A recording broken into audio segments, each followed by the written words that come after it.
the language, half of their children spoke Ashdodian and did not know how to speak the language of the Jews, and likewise with the language of each other. So I contended with them, and I cursed them, and I beat some of the men and tore their hair out. I made them swear by God that you not give your daughters over to their sons, nor marry their daughters to your sons or yourselves. Verse 26, I said, did not Solomon, king of Israel, sin in which such woman? Among the many nations, there was never a king like him. He was beloved by his power, God, and God appointed him king over all Israel. Yet the alien, there goes the word alien again, the strange wives caused him to sin. You see, there goes the word alien, strange or foreign. Those women were pagan. Those women did not cleave to the God of Israel. They did not follow or keep the Torah. So therefore they caused King Solomon to worship and follow after their idols and their gods. And it says over here, did not Solomon, king of Israel, sin with such? How come he did not say his father, King David, who also had concubines and non-Israelite women? How come he did not say Moses? Because you notice that their wives were never referred to as alien wives or strange wives. You dig what I'm saying? They were never referred to as pagan wives. And the reason for that means because all of their wives were in order. They were cleavers. They believe in the Creator. They believe in the Most High. And they kept the law, statutes, and commandments in the Torah. You see? So I'm going to go to verse 1. Nehemiah 13:1. And it says, on that day, the book of Moses was read in the ears of the people, and it was found written in it that an Ammonite or a Moabite shall not enter into the congregation of God to eternity, because they did not greet the children of Israel with bread and with water. And the Moabite king hired Balaam against Israel to curse Israel, but our power reversed the curse into a blessing. So some of them are also trying to utilize, and I've seen IUIC also utilizing in scripture, and as well as all these false camps out there, these black devils and false prophets are trying to use that verse to trying to say, you see, we're not supposed to deal with the women of other nations. You can't deal with the Moabite or an Ammonite. And you can read about that in Deuteronomy 23:3 in regards of the law.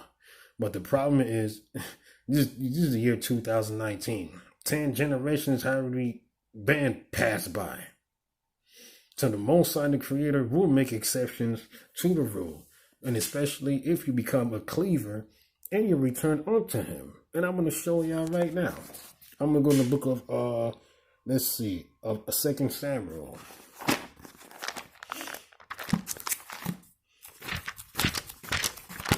I'm going to go in the book of 2 Samuel. 2 Samuel 8:2. Because it says that the Moabite and the Ammonite cannot enter into the congregation of the Creator.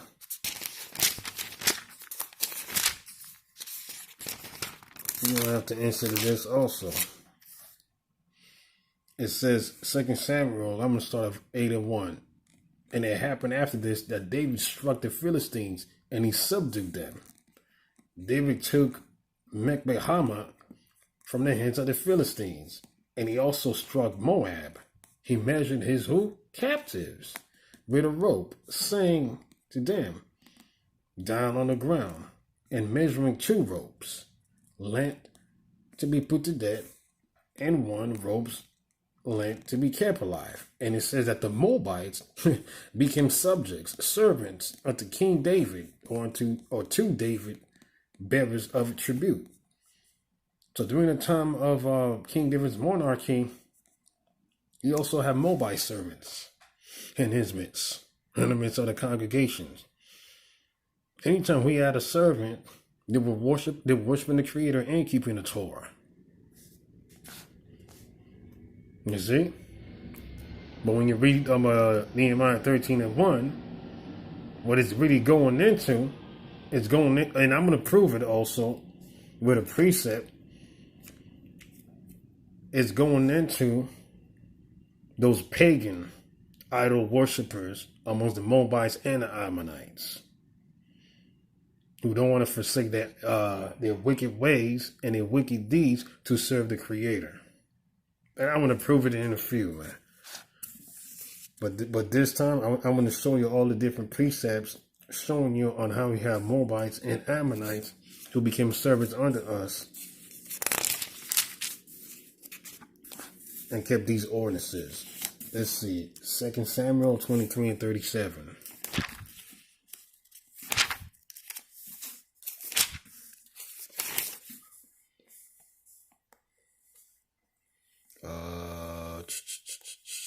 Second Samuel 23, and this is dealing with Israel's army. All right, let's see. All right, verse 37.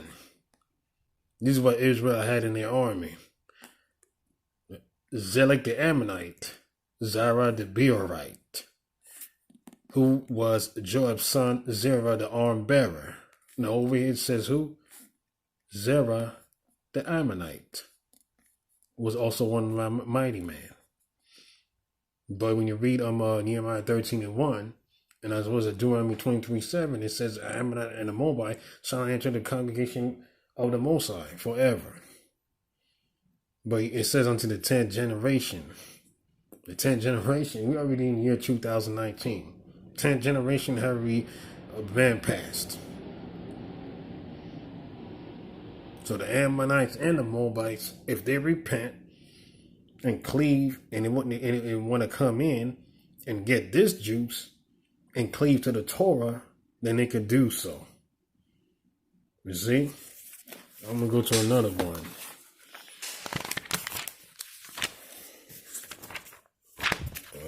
Let's see. We got Malachi, Proverbs, Job, Song of Solomon. I'm going to go in the book of Ruth, chapter 4, verse 10.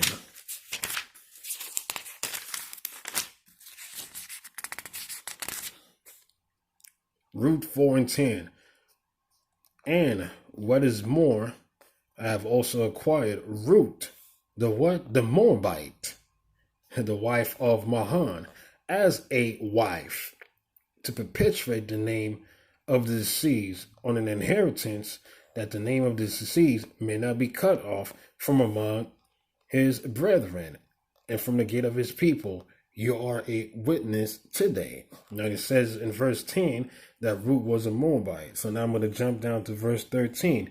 And it also says, and so Boaz took Ruth, and she became his wife. And he came to her. All right. Yahweh let her conceive, and she bore a son. Now you have an Israelite man by the name of Boaz who married a Gentile woman by the name of Ruth, who also forsook the idol and the god of her nations and became a cleaver. Okay? And when you go back and check out and read the story, you're not going to find anywhere in the scriptures where it says that she seduced Boaz into worshiping or following after another god. You notice when you also read Nehemiah 13:25, it says King Solomon sinned by these things, but it didn't mention anything about Boaz. You see what I'm saying? It didn't mention anything about him. And she was an ancestor of who? Of King David. And she was also an ancestor of Yahushai. We can read about that in the book of, matter of fact, I'm going to read it right now real quick. Hold on. Let's see.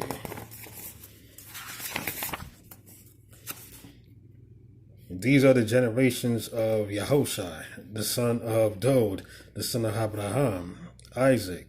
Of Abraham begot Isaac, and Isaac begot Jacob or Jacob.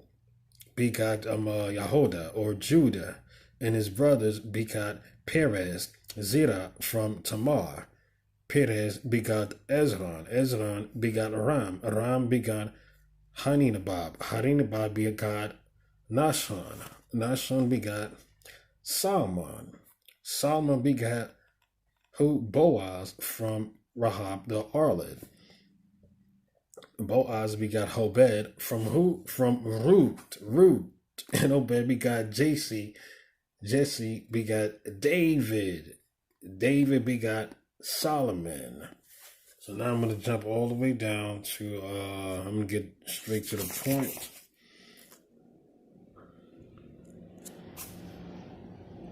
And it says, she will bear her son, and he will call his name Yahushai, or quote unquote Jesus, because he will save his people from their sins. You see? So when you read, let's see, Ruth 4 and 13, and it says, and so Boaz took Ruth, and she became his wife. She became his wife. Now, so when you read in the book of Matthew, the real book of Matthew, it says, and it speaks about the generations of Yahushai, or Jesus.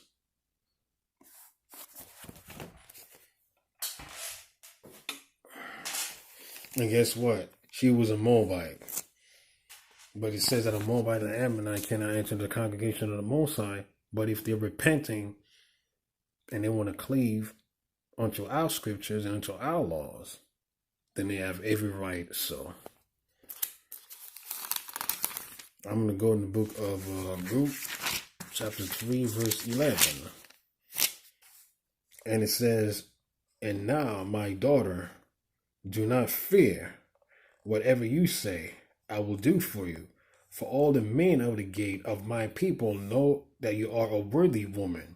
Or it also means virtuous. When you look it up in the Hebrew, virtuous woman.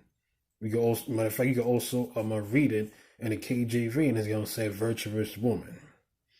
So Ruth, who was not an Israelite woman, was the only woman in the scriptures who was referred to as being worthy or virtuous. And she was a Moabite. So now I'm going to prove to y'all as to why the Creator didn't want to allow some of the Moabites or the Ammonites to enter into the congregation, which also going to bring me to this chapter also that I have seen IUIC utilize to justify this lie, and as well as other camp members. I'm going to the book of Numbers.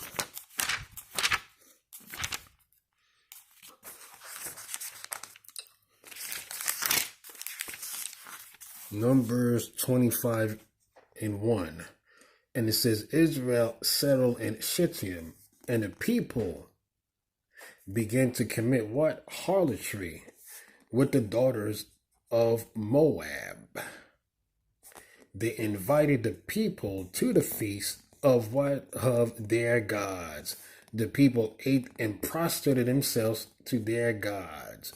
Israel became attached to Baal Peor, and the wrath of Yahweh flared up against Israel. They were following Baal Peor. They were following after the gods of the Moabites.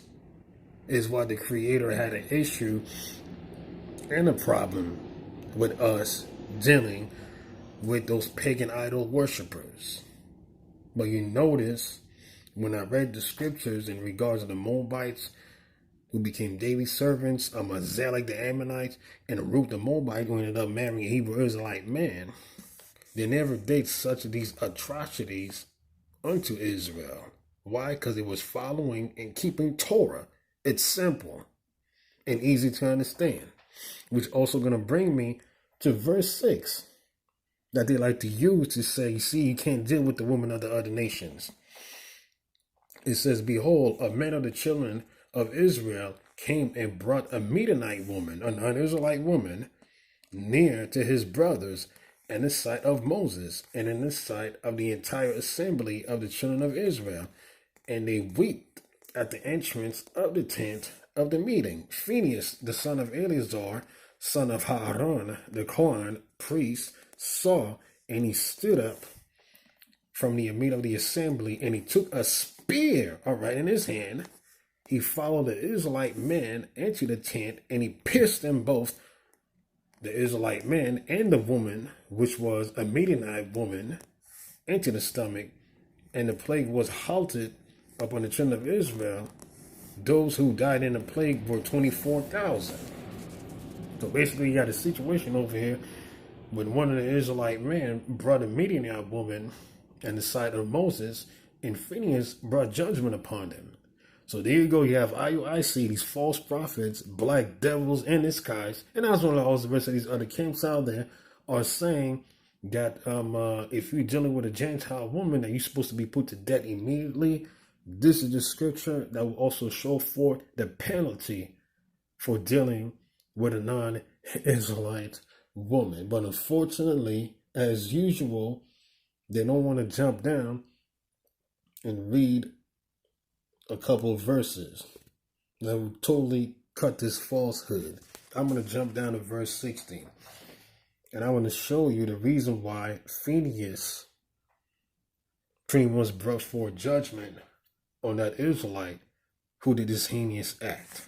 And it says, verse 16, Yahweh spoke to Moses, saying, harass the Midianites and smite them, for they harassed you through their conspiracy, that they conspired against you in a matter of what? PR. Baal PR. And in a matter of Cosby. You see?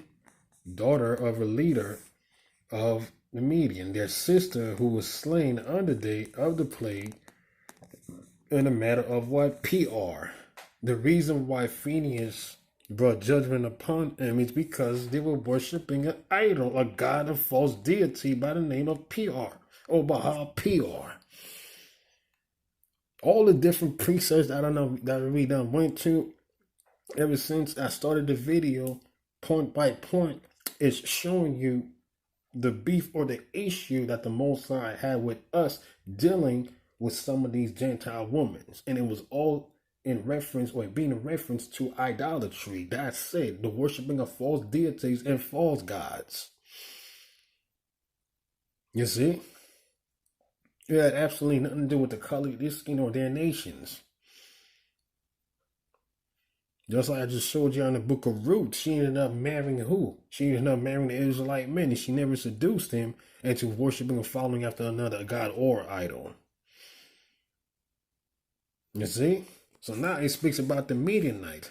Well, now we're going to go in the book of Numbers, the 31st chapter. And it's going to appear to look like a contradiction, but it's not. And I'm going to show you why. This is number 31 and 9. So this is dealing when the children of Israel went to war against the Midianites. And I'm going to show you what happened. And it says, verse 9, the children of Israel took captives the woman of Midian, and they took their children and all of their cattle and flocks and all their wet. They took what? As spoil. So they took the woman and the children's as spoil. You see? And what do you think they did with the woman? They took them as concubines. And I'm going to further prove it to you. I'm going to jump down to verse 17. And it says, so now, kill every male among the young children and every woman fit to know a man by lying with a male. And that's dealing among the Midianites. You shall kill but all of the young children among the women who have not known lying with the male, you may keep alive for yourselves. You see? I'm going to jump down again to verse 33. And it says, and the cattle 72,000, and donkeys 61,000, and human beings, the woman who had not known lying with a male, all the souls 32,000. So when you read Numbers, the 31st chapter, This is what the Creator told Moses to tell the children of Israel. All of the women among the Midianites who had not known any man, you could take those for yourselves. Those women were not corrupted with idolatry and paganism. So that's why the Creator gave them the decree. And you can also read about that when you read about the law of war in Deuteronomy 21:10, going all the way down to verse 15, man. So if judgment was brought upon that Midianite in Numbers the 25th chapter, but in Numbers the 31st chapter, the Creator is ordaining us to take the woman that had not known any man for ourselves. What do you think the Israelite men at that time did to these women? They had them as concubines. And they never seduced them into worshiping or following after any other gods. So that was the issue and the beef, like I say, that the Creator and the Most High had against us at that time. You see? What's over there? It says what? Moses and Eleazar, the Kohen of the priests, did as Yahweh. You see, it was commanded by the Creator. Had commanded Moses the animal booty behind the spoils that the people of the legion looted, the flock of 670,000. This was all the spoil that they had. The cattle, 72,000, the donkeys, 61,000, and human beings, and also the women. They also had as spoils. They kept the woman for themselves. They kept the Midianite woman for themselves. You see? So the next one, let's see. Matter of fact, should I stop this video? Oh, I'm gonna stop this video right now. I'm gonna come back for part 3.